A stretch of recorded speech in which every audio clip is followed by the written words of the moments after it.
Okay, so my new favorite thing is calling herpes HSV. Okay, tell us why. Because it just like rolls off the tongue. I don't know. Oh, is that the real scientific Herpes name? simplex virus. Okay, what do you call it? Well, there's HIV, HPV, and HSV. Okay, and you know what? This is a great point, Rosa, because you know what things that aren't doing well often need? It's just a classic rebrand. Yeah, I'm rebranding that herpes. Right? It's HSV now. Yeah, it doesn't sound so bad. Yeah, and also it's more accurate because people think of herpes as being on your vag or your penis. But HSV is the virus that you have where blisters show up on your vag, your penis, or your mouth. Right. Or I guess it could go on other parts of your body. I'm not too sure. Right? So, because apparently it's very... You don't necessarily know if you have HSV1 or HSV2. And 1 can go anywhere and 2 can go any... I don't know.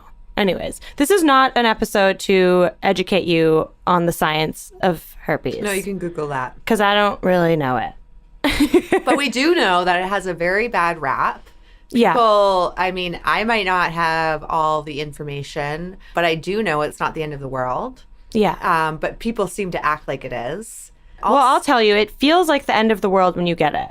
Yeah. But after having it for so long, which for me is like, I think 3 or 4 years, I don't think it was so much having it that was the end of the world, but I just felt so betrayed by the person who gave it to me. I think that was what I had to like emotionally deal with at the time, and why like when you were saying to me like, oh, it's not the end of the world, why I just like rolled my eyes at you and didn't believe you, because it feels like the end of the world when someone betrays you or lies to you.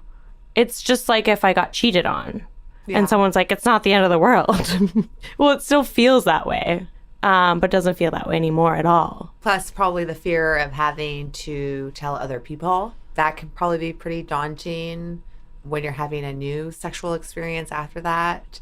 And people probably don't talk about it because it's too daunting and too embarrassing, or they're too shy about it or whatever.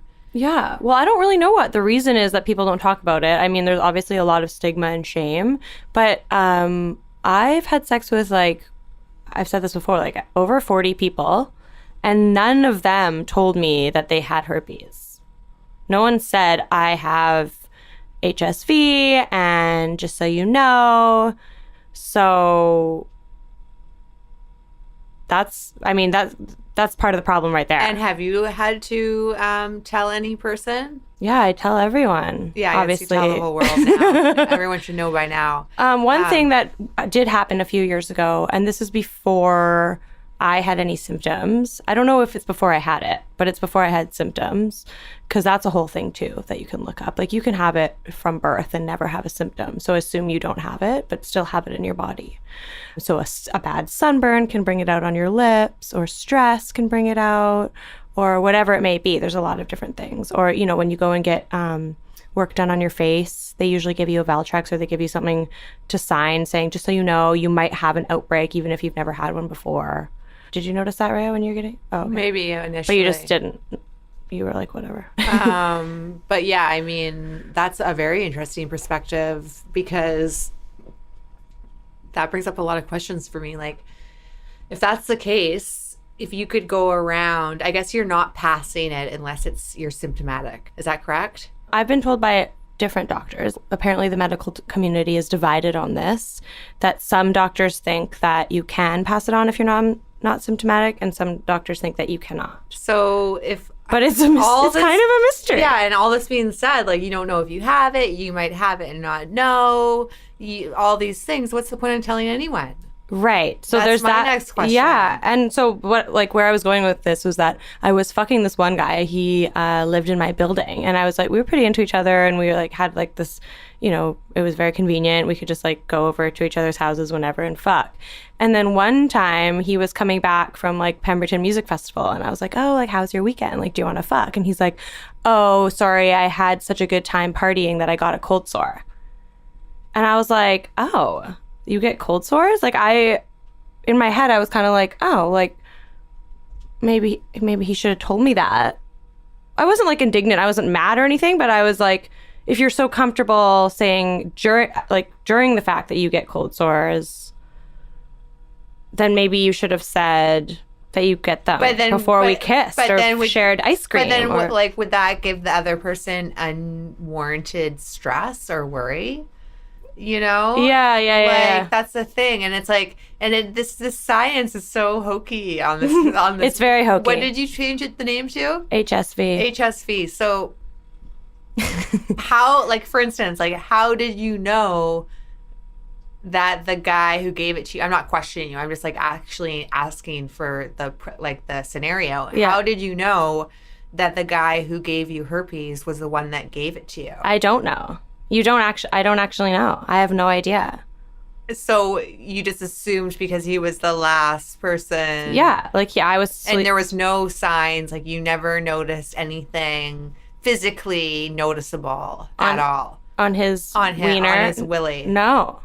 They're, like, going back to, like, the thing about the cold sore, which is obviously on his mouth, like, there's not really like a procedure where people are like, oh, I'd love to start dating you and share this, like, or even like, oh, I'd love to share this drink, but do you get cold sores? Like, there's no procedure when it comes to that, because you walk around with it on your face, everyone knows you have it, it's like annoying for a couple days. No one that I know who has cold sores like makes a big deal of it, or like, yeah, says, oh, just so you know, before we kiss, I get cold sores. Yeah. Right? Like, that's not a thing. But when it comes to having it in your private parts, then all of a sudden it's this big deal. Yeah. So do you have to tell people, like, you personally? Like, at one point in my mind, I was kind of like, okay, well, like, I'm going to sleep with people with condoms, and I don't think it's that big of a deal, so I'm just not going to say anything. But I fucked somebody, and then, like,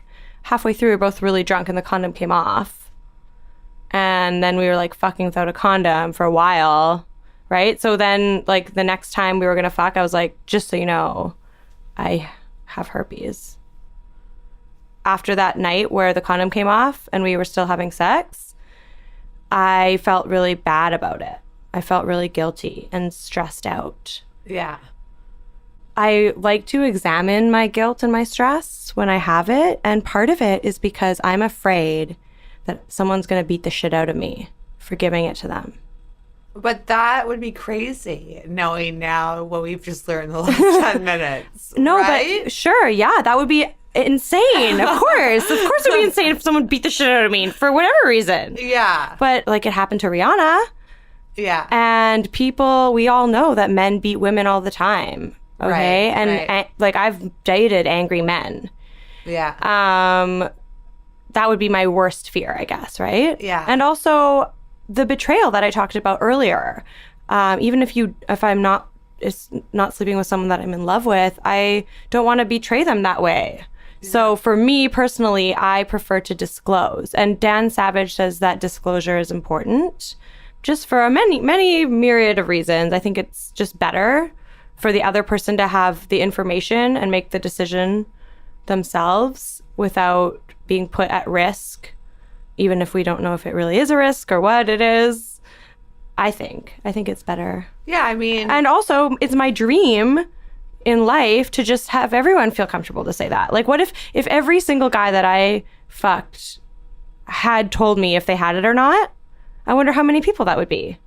Well, yeah. I mean, obviously, at least one of them had it and didn't tell me. It sucks because you might run into a situation where you're open and vulnerable with someone, but they're not like educated in these matters, and they have a different perspective, and it might come across differently, right? And they might not take it well. So that really sucks. But it's also a good test in a relationship is like how people take certain information. Yeah, you tell someone one thing, and it's their response tells you everything. That is a good reason for disclosure, in my opinion, is that to push people away that are ignorant. Yeah. Well, we don't expect everyone to know everything, of course. But the best human beings are the ones that can say, you know what, this is interesting that you're bringing this up. I don't have a lot of experience in this. I don't know a lot about this, but I'm definitely interested in learning more. It's because they want to fuck you. Yeah. It's whatever motivation it may be. It's usually because they want to have sex. Yeah. So they'll do their research or they won't. But to anyone out there listening who has gone through what I'm talking about and who still has fears, I can tell you right now, the only issues that I've come up against are when you tell somebody retroactively that you have it, that you've already slept with. Right, because just they feel like betrayed. Yeah, and just like when we talked about cheating. Yeah. And you tell somebody to get your own guilt out of the way. Oh, just so you know, I made out with someone at the bar last night, but it's never going to happen again. Like, the person's like, fuck you. Getting retroactive forgiveness is never a good idea. And I find it doesn't work at all. It seems though with like, what do we call it? I keep forgetting. HSV. It's hard. The rebranding is going to take a while. HSV. Yeah. I don't know. Like, it just seems like there might be, like, if everyone might have it, even people who don't think they have it, they okay, well, we're about to have sex. Just so you know, there's a good chance I might have herpes. Sure. Like, yeah. That would be people doing their due diligence. If you're really, You know if what you're I really being honest, And, like, yeah, there's a good right? chance that everybody has So it. that's a conversation that not just you need to have. Well, yeah, that's what I'm saying. Like, the best case scenario in the whole world, if you have it, you would just openly say it. Right. And that's why one of my motivations for just talking about it to the whole public, because why not? Sure, it's scary to tell people, but every time that I do it, no one ever cares. Ever. They only care if it's retroactive. So I've probably told, like, I don't know, a lot of guys, and no one cares. So it's almost like people are like, okay, cool, let's fuck. I'm going to start saying that. I'm going to be like, just so you know, there is a chance I might have an STI. And see if they still want to fuck me. They won't will. care. They'll Yeah. be like, yeah, perfect. Yeah, they're like, cool. But the other thing, what I noticed is that when I was opening up to it about it with some girlfriends, is that was almost one of the most nerve-wracking things, because I didn't want to embarrass them with like oversharing.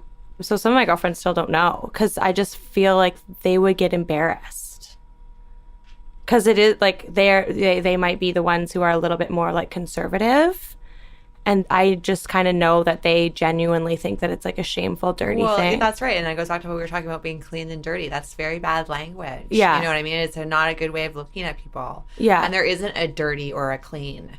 Yeah, and nobody is just one thing. Like, you can be a smart, amazing, independent, cool woman who is a great friend and great to her family, who has HSV.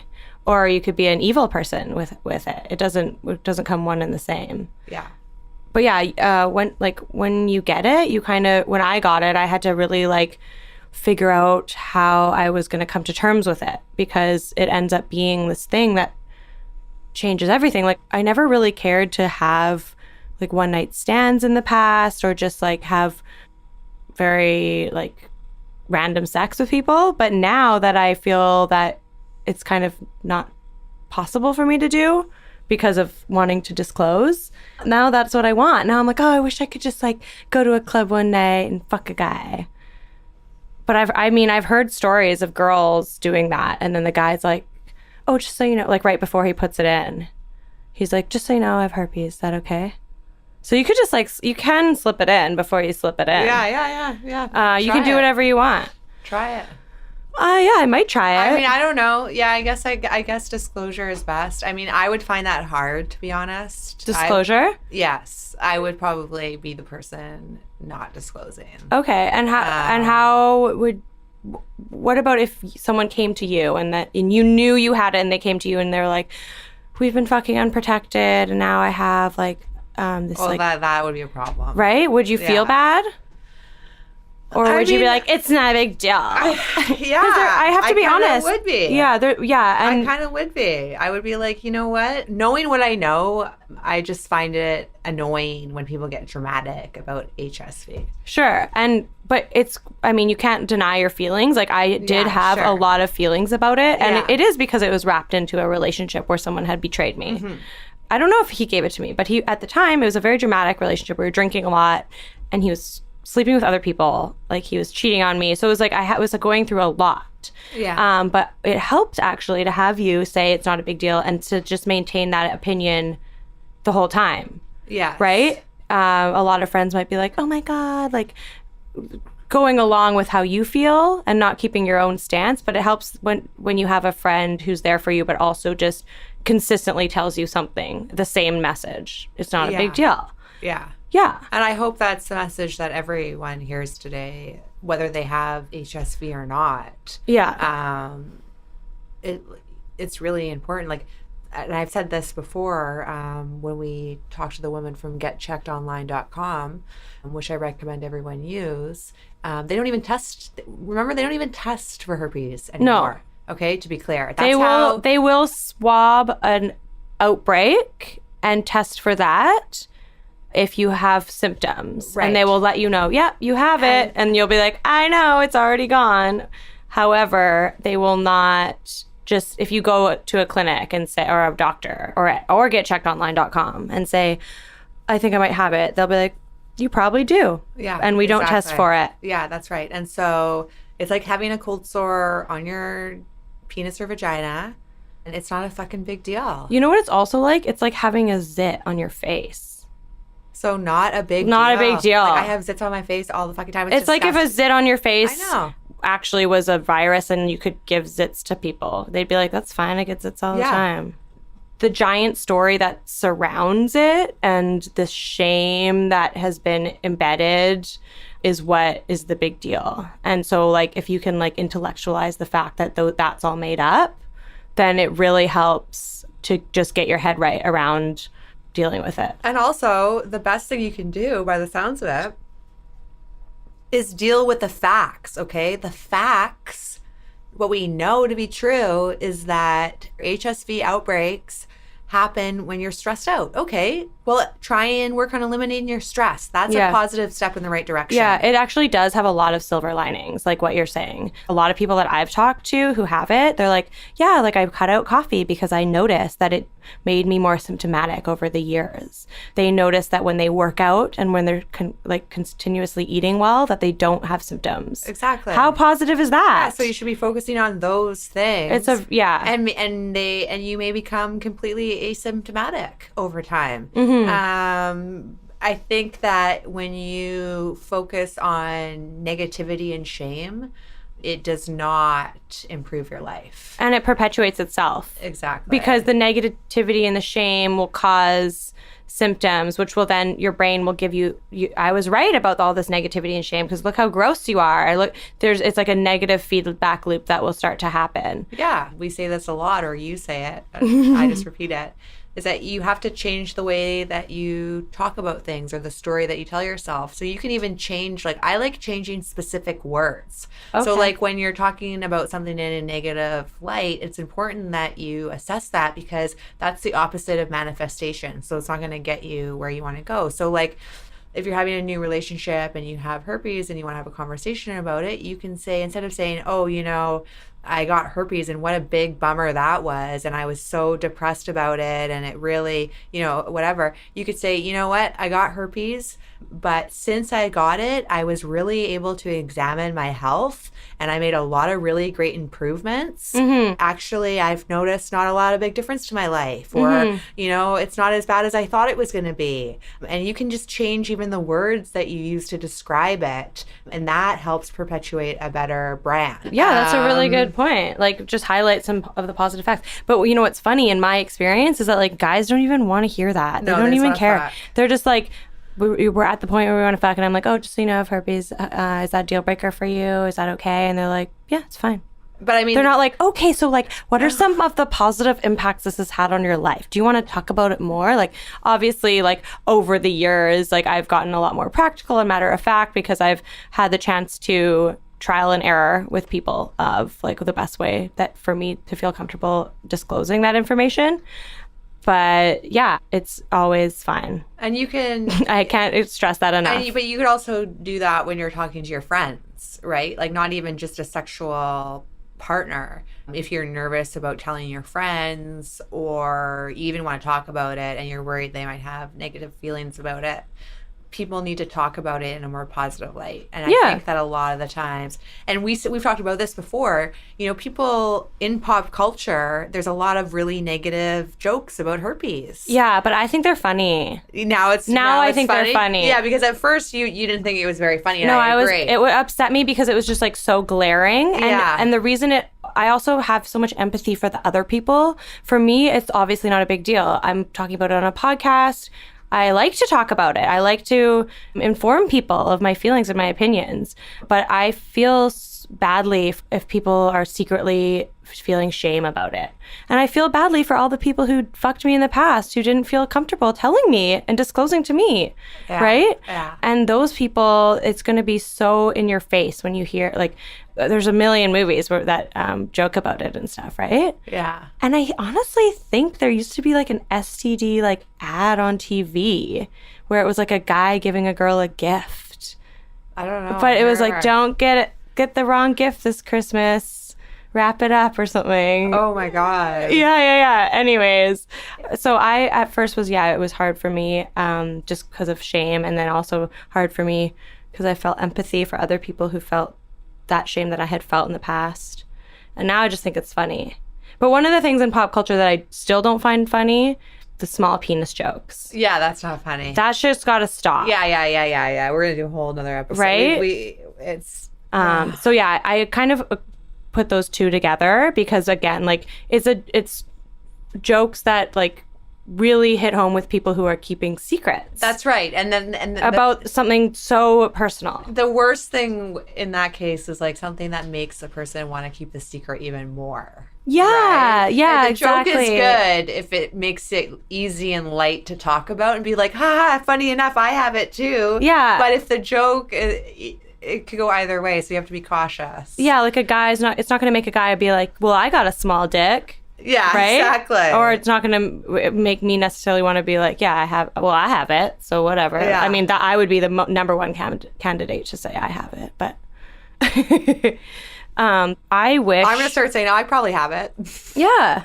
One of my biggest wishes is that there was a podcast, because I would have devoured it back in the day when I was going through the first emotions of being like, I have herpes, HSV, I'm for life, blah, blah, blah. I'm never going to have sex again.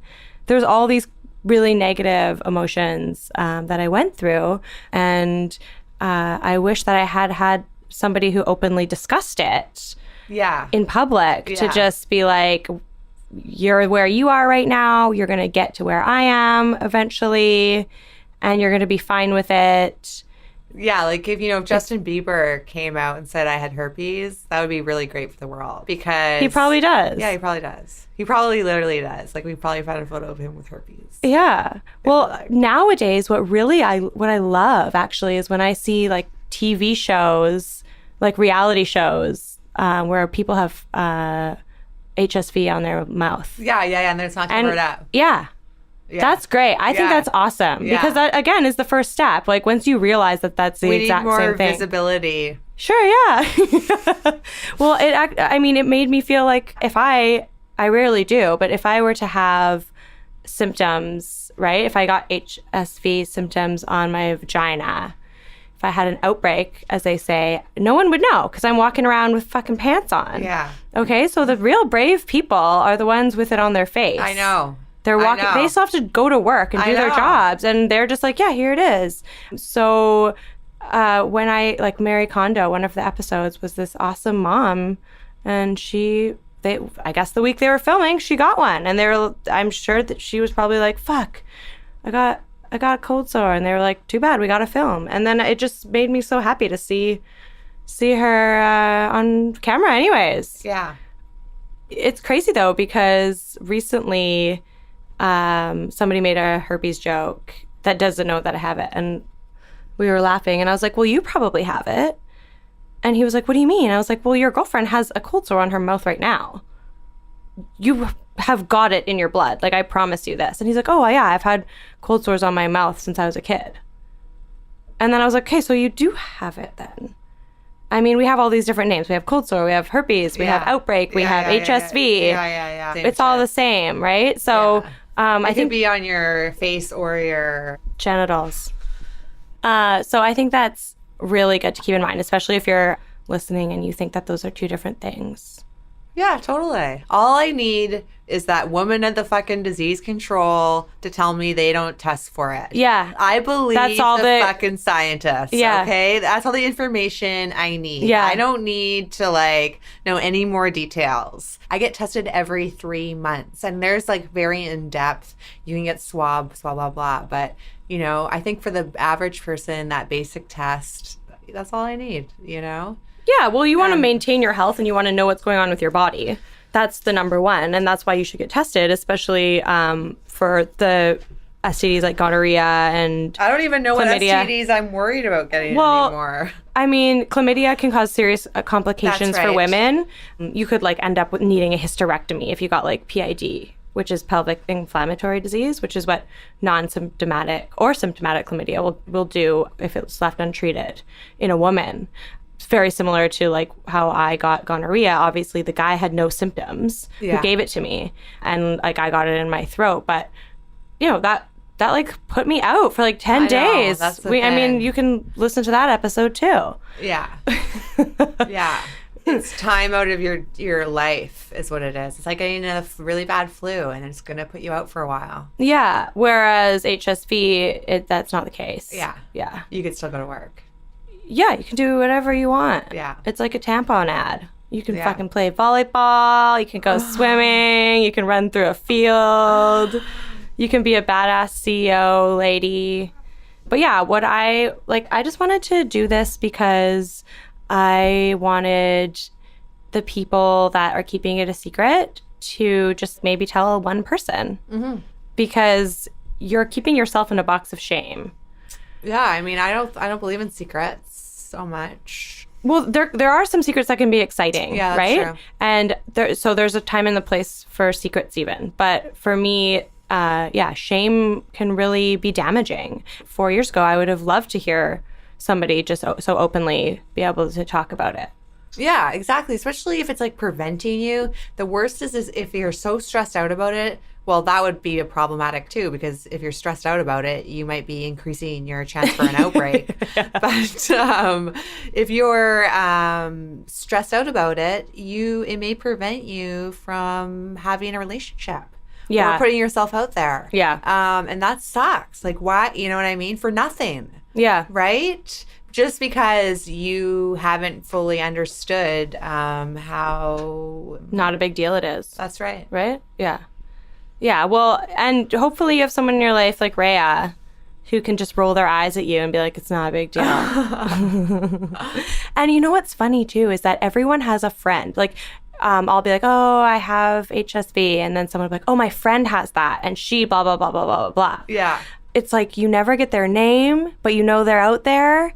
It is a little bit of this secret underground thing where you hear stories, but you never hear their first names. And it's oh, well, my friend's boyfriend has it, or my friend has it and she doesn't disclose. Or, you just hear little stories here and there, but you never just hear someone say, yeah, I have HSV, I have herpes. Yeah. So I was just I'll just say it then. Yes, that's good. The one person who told me back that he had it too, that was the best thing ever. Yeah. Oh my God. When I look at these things fears, okay, I really like to delve into them. And that's why I can easily say that it's not a big deal, because I Googled it, and you can do this yourself. It's okay, I'm terrified of getting herpes. That's my worst fear. Yeah. Okay, well, why is that your worst fear? Because so you have to figure exactly, once you understand what it is, that it could be very infrequent breaks. Even if you have